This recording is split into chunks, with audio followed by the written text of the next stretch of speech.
Okay, so I'm pretty sure most of you have already heard the tweet former Steelers running back Rashard Mendenhall posted that blew up on Twitter earlier in the week when he said that he was sick of white people commenting on football and threw out the idea of replacing the Pro Bowl with an all-black versus all-white bowl game. Now, for the most part, many people criticized this tweet, calling it racially motivated, and began attacking Mendenhall publicly. Ryan Clark even responded, saying the tweet was way off and divisive, but that still didn't stop some people, after a day or two, to have fun with the idea of how this game would play out.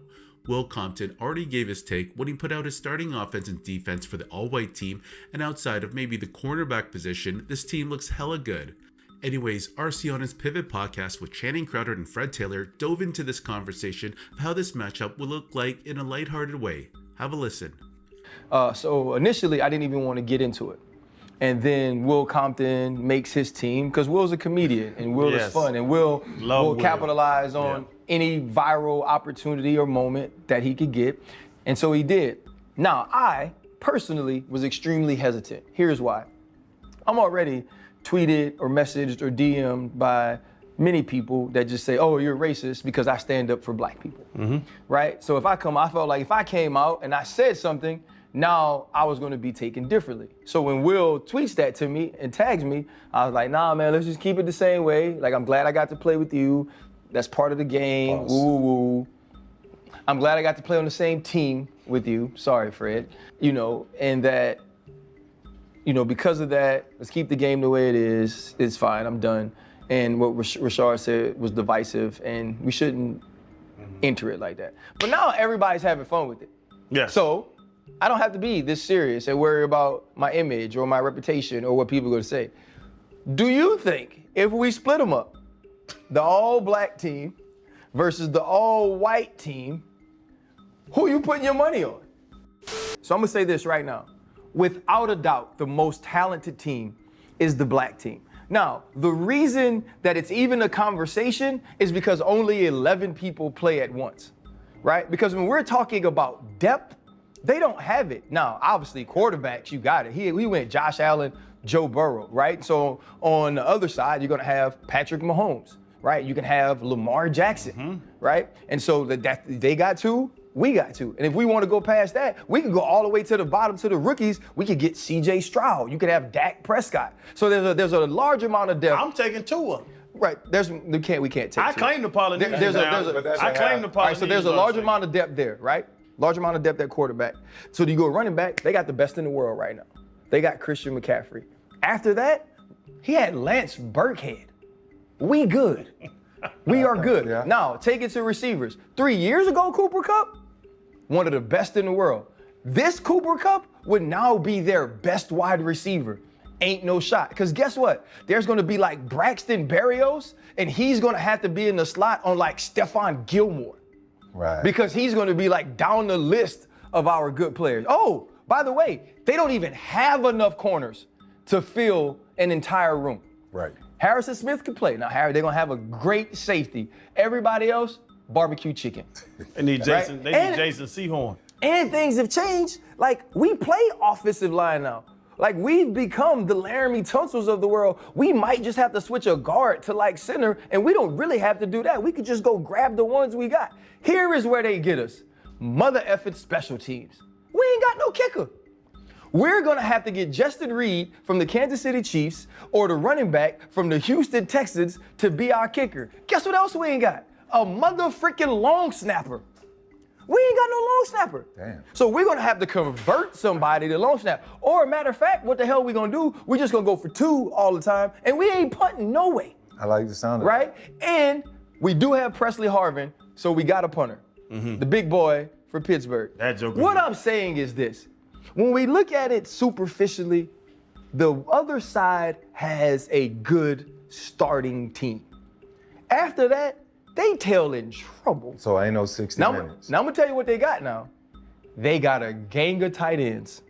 Yeah. They basically all went to Iowa, but you got T.J. Hockenson, you got George Kittle, you got Travis Kelce, you got Mark Andrews, you got LaPorta from Detroit. They gonna come out and play 14 personnel. They just gonna keep all their tight ends on the field. But that doesn't suffice to say David Njoku. the boy Likely from Baltimore. Waller? Are we speaking of Darren Waller? So, I mean, it's we're fine. No, Fred, you beat around the bush. I'm putting all my... You always provide an additional piece of perspective. I'm Wesley Snipes. I couldn't see it. Hey, I'm Wesley Snipes. What Wesley Snipes said in Passenger 57, always bet on black. Right? So now the coaching staff thing is crazy. So we got Mike T, right? Our defensive staff is phenomenal. Yeah. Mike T, D'Amico Ryans, Steve Wilkes, Brian Flores. We got coach after coach after coach after coach. Offensively though, who we got? Offensive coordinators. Mike McDaniel. So we got Eric Bieniemy, right? Bieniemy? We got to take Mike McDaniel. He's ours. What we got is we got all the wide receiver coaches, running back coaches, Gerard Johnson, the quarterback coach down in Houston. So though I think they field a good team at the top, I do think Christian McCaffrey is a different rusher when he ain't got Trent Williams. And guess who team he on? Mm-hmm. Okay, so that was Ryan Clark's take, and for the most part, I gotta agree. When it comes to the running back position, there's no one better in the game today than Christian McCaffrey, but I do have to give a little pushback on his take about C-Mac not being as successful without Trent Williams, as his team can easily slot in Jordan Mailata, who's been one of the best tackles in the league for the last couple seasons. On top of that, the all-white team have a formidable front line. I mean, you got guys like Lane Johnson, Jason Kelsey, Zach Martin, Quentin Nelson, among others. However, the quarterback position is pretty close, especially when you consider the fact that Josh Allen is one of the more mobile QBs in the league. Maybe not to the same extent as Lamar, but he can still escape the pocket and grab an extra few yards and extend plays. Now, this is where it gets a little interesting with the receiver position. I gotta agree with RC here again. Cooper Kupp had that insane season 2 years ago, and Adam Thielen, while still a good receiver, hasn't been that guy for a couple seasons. I mean, you're comparing these two receivers and Puka Nacua to Tyreek Hill, Justin Jefferson, Jamar Chase, and it ain't even close. And let's not even talk about the cornerback position, which is probably the weakest link on the all-white team. There's nothing even to explain here, but Channing Crowder saying they'd have to bring back Jason Sehorn had to be pretty dead. But the real thing that RC mentioned that I haven't heard too many people talk about is special teams. Does the all-black team just assume they're never going to punt or score a TD on every drive? Or do they just go sling it on all 4 downs? Because like Ryan Clark said, they don't have any kickers or long snappers.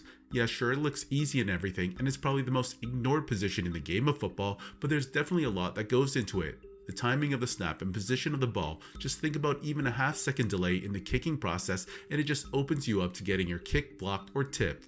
So I very much agree with Ryan, and this is an area where his team would struggle tremendously. Regards to coaching, I gotta lean more towards the all-whites because you have offensive geniuses like Andy Reid and Kyle Shanahan, and then you also got Bill Belichick. However, I do like D'Amico Ryans and what he's done in Houston in his first season. Then you also got Mike Tomlin, who's one of my favorite coaches. It's close, but I still gotta give the edge to the all-whites since they cover all the coordinator positions on offense and defense. Lastly, the biggest thing that RC mentioned that really tips the scale for the All Blacks is depth. That team is just stacked from top to bottom, and unfortunately the same can't be said with the white team. Injuries are a part of the game, and having depth in all positions is so crucial in football.